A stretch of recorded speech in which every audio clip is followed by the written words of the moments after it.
Alhamdulillah. Wassalatu wassalam ala rasulillah wa ala alihi wa sahbihi ajmain. Amma ba'd. A'udhu billahi minash shaitanir rajim. Bismillahir rahmanir rahim. Assalamu alaikum wa rahmatullahi wa barakatuh. May peace, mercy and blessings of Allah subhanahu wa ta'ala, of Almighty God, be on all of you. The topic of this evening's talk is women's rights in Islam, protected or subjugated. I have divided my talk, the women's rights in Islam, into 6 broad headings. The spiritual rights of the women in Islam, the economic rights of the women in Islam, the social rights of the women in Islam, the educational rights of the women in Islam, the legal rights of the women in Islam, and the political rights of the women in Islam. I have divided my talk into 6 broad headings. First, we'll discuss the spiritual rights of the women in Islam. There is a very common misconception, especially amongst the Westerners, that in Islam, paradise is only meant for the men, only for the males.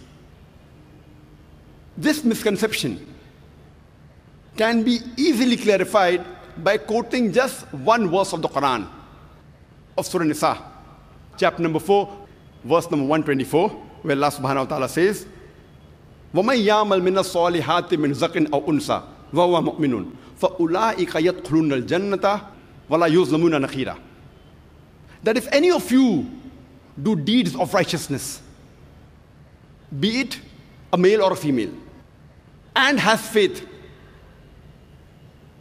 he will surely enter Jannah, he will surely go to heaven, and not the least injustice shall be done to them. The same message is repeated in Surah Nahl, chapter number 16, verse number 97, where Allah says that if any of you do good deeds, be it a male or a female, and is a believer, we will surely reward him for what he has done, and we will make him lead a good life. These verses are explicit and clear that going to paradise depends upon a person's faith and his righteous deeds. Iman and amal salihat. Allah says in the Quran in Surah Nisa, chapter number 4, verse number 1, Ya ayyuhan nasu ttaqu rabbakum alladhi khalaqakum min nafsin wahida wa khalaqa minha zawjaha. O humankind, reverence your guardian Lord, who has created you from a single person and has created his mate of like nature. That means the mate of the man, that is the female, has been created of the same spiritual nature as that of the man. Furthermore, it's mentioned in Surah Shura, chapter number 42, verse number 11. Fatru samawati wal arda ja'ala lakum min anfusikum azwaja. It is He who has created the heaven and the earth and created like nature his mate. That means the spiritual nature of man and woman is the same.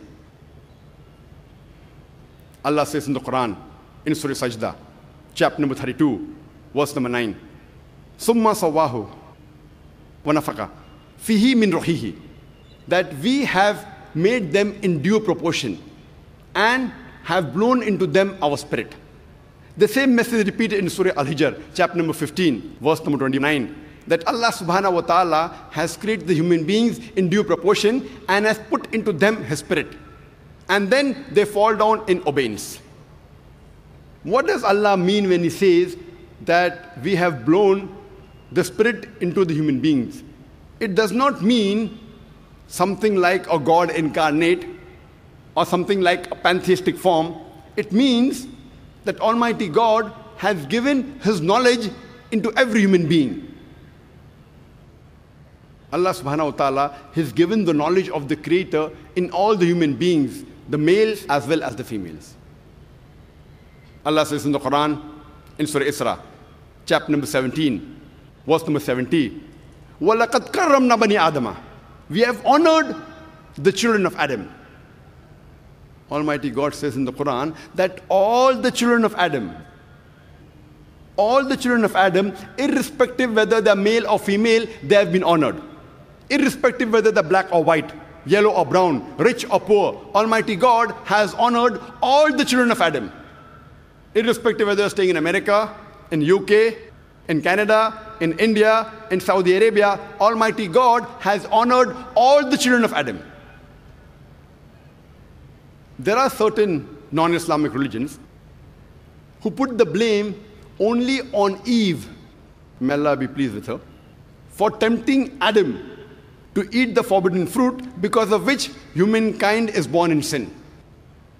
And when you read the Bible, Genesis chapter number 3, it says that Eve, may Allah be pleased with her, was responsible for tempting Adam to eat the forbidden fruit, because of which humankind is born in sin. There is not a single verse in the Quran which puts the blame only on Eve, may Allah be pleased with her. The blame is put equally on both of them, on Adam as well as on Eve. May peace be upon them. And if you read the Quran, it's mentioned in Surah Araf, chapter number 7, verse number 19 to 27, Adam and Eve, peace be upon them, they are addressed a dozen of times. It's mentioned there that both of them, they made a mistake. Both of them repented and both were forgiven. The blame is put equally on both of them. There is not a single verse of the Quran which puts the blame on Eve alone exclusively. But there is a verse in the Quran, in Surah Taha, chapter number 20, verse number 121, which says that Adam, peace be upon him, he disobeyed God. But there's no verse exclusively saying that Eve was responsible, peace be upon her. But overall, if you read the Quran, as I said, you cannot pick up one verse. If you read the Quran overall, we have to agree that both of them, they made a mistake, both of them repented, and both were forgiven. Further, when you read the Bible, in the book of Genesis, chapter number 3, verse number 16, it says, Almighty God says, He says to the woman, that I will multiply your conception, and you will give birth in pain and sorrow. And your desire shall be your husband, and he will rule over you. So according to the Bible, pregnancy is a curse of Almighty God. It's a punishment. God says, I will multiply you in conception, and you will bear children in pain and sorrow. As though it's a punishment of Almighty God on the woman. Pregnancy is a curse, it's a punishment. And it says that your desire shall be that of your husband, and he will rule you. In fact, if you read the Quran, there's a great contrast. The Quran says exactly the opposite. The Quran uplifts the woman because of pregnancy. The Quran says in Surah Nisa, chapter number 4, verse number 1, it says, respect the womb that bore you. Quran says in Surah Luqman, chapter number 31, verse number 14, we have enjoined on the human beings to be kind to the parents. In travail upon travail did the mother bore you, and in pain did she give you birth. The Quran says, respect your parents, especially your mother, because she bore you in pain. In trouble upon trouble did she bore you, and in pain she give you birth. Same message repeated in Surah Ahqaf, chapter number 46, verse number 15. وَوَصَّيْنَا الْإِنسَانَ بِوَالِدَيْهِ إِحْسَانًا. We have enjoined on the human beings to be good to the parents.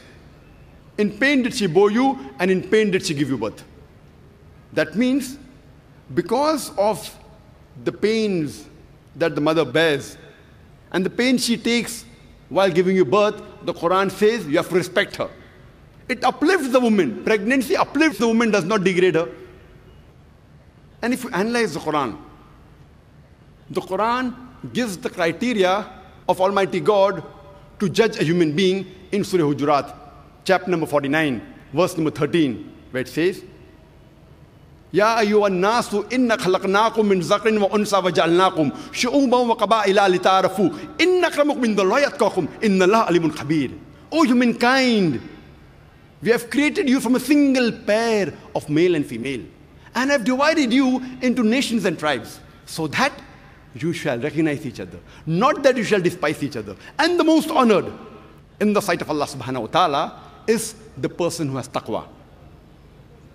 The only criteria for Almighty God to differentiate one human being above other, it is not sex, it's not caste, it's not color, it's not wealth, it's not age, but it is taqwa. It is God consciousness, it is piety, it's righteousness. The only criteria for Almighty God to differentiate one human being above the other, it is God consciousness, it is piety, it is righteousness, it is never sex. Allah says in the Quran, in Surah Al-Imran, chapter number 3, verse number 195, never will I suffer the loss of any of you, be it male or female, you are partners unto one another. Almighty God says, never will I let any of your work go waste, irrespective whether you are a male or a female, you are partners unto one another. The spiritual aspects of the men and women has been described in a nutshell in Surah Azab, chapter number 33, verse number 35, the ayah that I quoted in the beginning of my talk, where Allah subhanahu wa ta'ala says, Innal Muslimina wal Muslimati, for Muslim men and women, wal Mu'minina wal Mu'minati, for believing men and women, wal Qanitina wal Qanitati, for devout men and women, was Sadiqina was Sadiqati, for true men and women, was Sabirina was Sabirati, for men and women who are patient and constant, wal Khashiina wal Khashiyati, for men and women those who humble themselves, wal Mutasaddiqina wal Mutasaddiqati, for men and women who give in charity, was Sa'imina was Sa'imati, for men and women who fast, wal hafizina furujum wal hafizati, for men and women who guard their chastity and modesty, was zakirin Allah qasira wa zakirati, for men and women who engage much in Allah subhanahu wa ta'ala's praise. A'adallahu lahum maghfiratan ajran azima. For them, Allah has prepared forgiveness and ample of reward.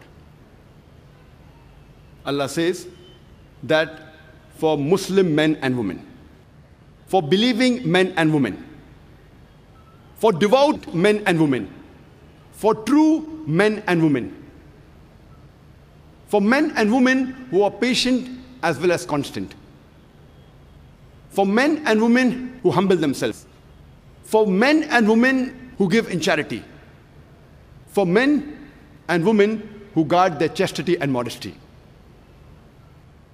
for men and women who engage in Allah's praise. For them, Allah has prepared forgiveness and ample of reward. By reading this verse, we come to know that the spiritual duties of men and women in Islam are the same.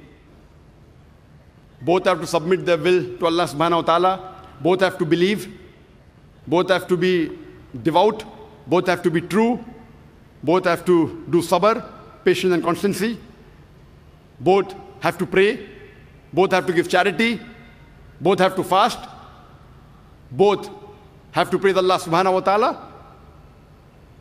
By these verses of the Quran, we come to know that spiritually, men and women are equal.